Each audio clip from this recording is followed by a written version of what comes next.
Saya hamba Allah dari Cirebon. Seorang suami menimang cucunya agar bisa tidur. Istrinya menyarankan dibacakan solawat.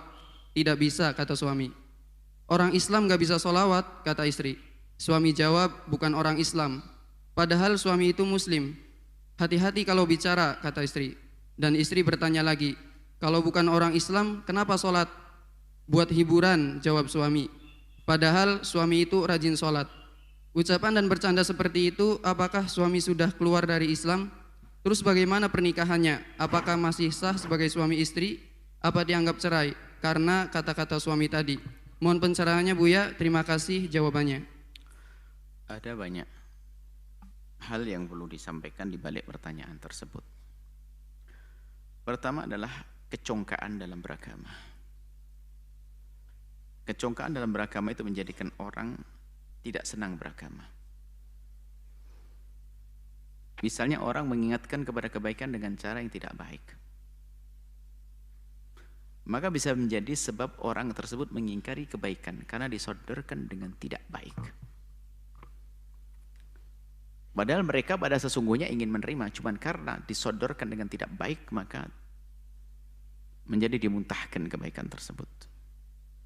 Sehingga dalam bahasa sederhana, al-haq, bahasa sederhana, sering kami sampaikan al-haqqu, kebenaran, harus dibungkus dengan al-akhlaqu, dengan akhlak. Maka bisa jadi memang sang istri tadi cara ngomong itu gak enak, bikin kesel. Dia bilang gitu, ada baca sholawat apa? Ngingetin gak enak banget.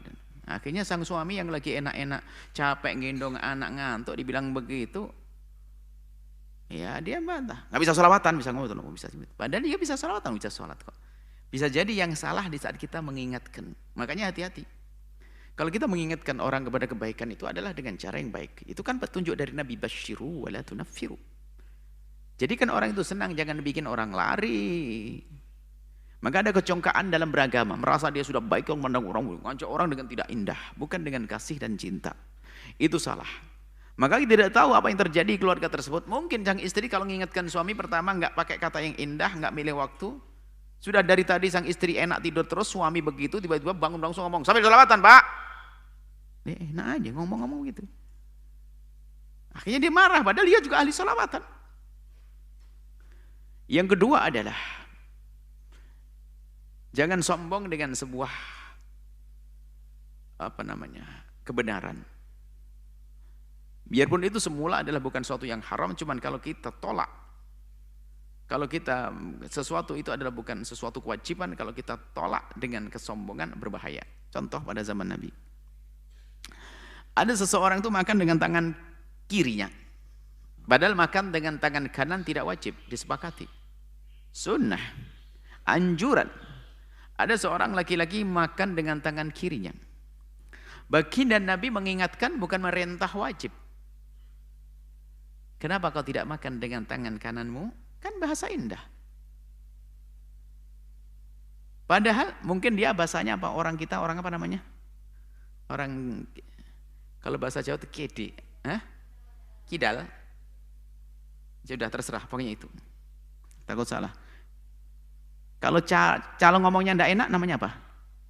Kidal. Cadel. Kebalik, cadel sama kidal. Oke, kidal. Baik, dia kidal mungkin dia atau seperti apa? Di saat diingatkan Nabi, coba makan dengan tangan kananmu. Dia mengatakan, la astati. Kau kenapa tidak mencoba? Kalau urusan makan beda kalau nulis karena terlatih dari kecil ya. Kalau menulis dengan tangan kiri kan susah. Tapi kalau urusan makan, orang biasa makan dengan tangan kiri, suruh tangan kanan juga bisa. Sama Anda yang sudah biasa makan dengan tangan kanan, makan dengan tangan kiri bisa atau tidak? Bisa. Urusan makan saja mengambil dan makan. Apa sih coba? Saya makan dengan tangan kanan umum. Tapi di saat saya dipaksa dengan tangan kiri bisa kok. Sebaliknya juga bisa dong sebetulnya. Yang biasa dengan tangan kiri kalau merubah dengan tangan kanan bisa atau tidak? Bisa. Kalau ada yang mengatakan tidak bisa, ini. Nggak tidak mengatakan la astati, nggak bisa. Gitu aja kok nggak bisa. Tiba-tiba Nabi mengatakan lastata'ta. Ya sudah, kau nggak akan bisa. Tiba-tiba diangkat nggak bisa tangannya. Lastata'ta nggak bisa ngangkat tangannya. Karena sombong. Maka di sisi lain kalau kita diingatkan ya jangan sampai marah. nggak bisa sholawatan. Itu jangan gitu dong, bahaya banget. Tiba-tiba nggak bisa sholawatan, keluar dari iman beneran nanti. Mau suruh sholawatan tinggal ngomong, biarpun istrinya cara ngingetkannya nggak baik, marhaba, oke. Allahumma sholli ala sayyidina Muhammad. Gitu aja yang disuruh sholawatan kok.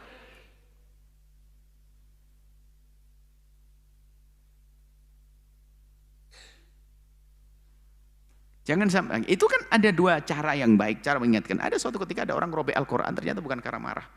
Karena dimarahi sama gurunya terus gini-gini, sampai dia marah, robek Al-Quran. Loh, yang menyampaikan kan gurunya dia. Astagfirullah. Tapi kita nggak boleh melakukan ini, artinya kita tidak boleh menjadi orang salah yang pertama, tidak boleh menjadi orang salah yang kedua. Artinya biarpun ada orang mengingatkan kita dengan cara yang tidak benar, apalagi dengan cara yang benar, nggak ada perlunya kita untuk menolak dengan gaya kesombongan kita. Lalu mengatakan, nggak bisa sholawatan. Atau kayak pada zaman Nabi, la astati. Makan dengan tangan kiri aja la astati. Jangan biasa dengan kesombongan juga nih. Kalau diingatkan oleh seseorang, terima dengan lapang. Ucapkan terima kasih. Biarpun kita belum bisa melakukannya, Masya Allah makasih. Karena apapun bentuknya, yang namanya peringatan itu adalah untuk kebaikan kita. Ini yang kedua. Jadi tolong dua hal ini pahami. Kadang orang cara ngingetkannya nggak benar, atau yang diingatkan gampang menolak. Disuruh sholat, iya ada disuruh sholat gara-gara yang cara nyuruhnya. Nggak sholat, ngapain sih? Sholat terus. Na'udzubillah. Baik, yang ketiga, apakah orang semacam itu adalah sudah murtad? Sebab begini loh, kalau ada seorang suami murtad itu terceraikan langsung istrinya. Kalau ada dikatakan seseorang itu adalah keluar dari iman, maka terceraikan istrinya. Dan hukumnya sama seandainya sang istri terceraikan dengan sesungguhnya. Artinya memang saat itu dia bukan suaminya lagi. Baru nanti kalau dia tobat, murtad dari murtadnya, tobat lagi selagi masa iddah sang istri kembali gitu nanti. Baik. Cuman di sini adalah pertanyaannya, apakah dia sudah murtad? Secara zahir belum sampai derajat murtad. Karena dia bukan mengatakan sholat tidak wajib. Dia hanya berbohong, sholawat nggak bisa. Kemudian di saat melakukan sholat namanya hiburan. Hiburan bukan berarti sesuatu yang kita jadikan mainan, hiburan. Bahkan Nabi pun sendiri hiburannya adalah sholat. Kesenangan Nabi adalah sholat. Bahkan kalau dalam keadaan gelisah dan susah, Nabi mengatakan, ya Bilal arihni bis sholah. Jadikan aku senang. Masih mungkin, jadi omongan itu tidak menjadikan omongan murtad. Tapi mohon jangan ke depan ngomong seperti itu lagi. Ya. Jadi suami tersebut tidak disebut sebagai seorang murtad lalu terpisah urusan pernikahannya. Jadi tetap pernikahannya adalah sah suami istri. Gak usah bingung, gak usah mikir masalah itu. Kecuali sang suami murtad beneran, maka akan terpisahkan. Jika sang suami tidak tobat sebelum masa iddah berakhir, maka akan terpisahkan selamanya.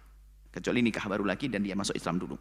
Seperti itu. Jadi itu tidak dianggap sebagai kemurtadan karena tidak ada kalimat soreh terang-terangan, dan itu pun juga tidak merendahkan sholawat dan juga tidak mengingkari, akan tapi cuman dia mengungkapkan kalimat-kalimat yang seperti itu. Nggak bisa sholawat, sholat demi hiburan.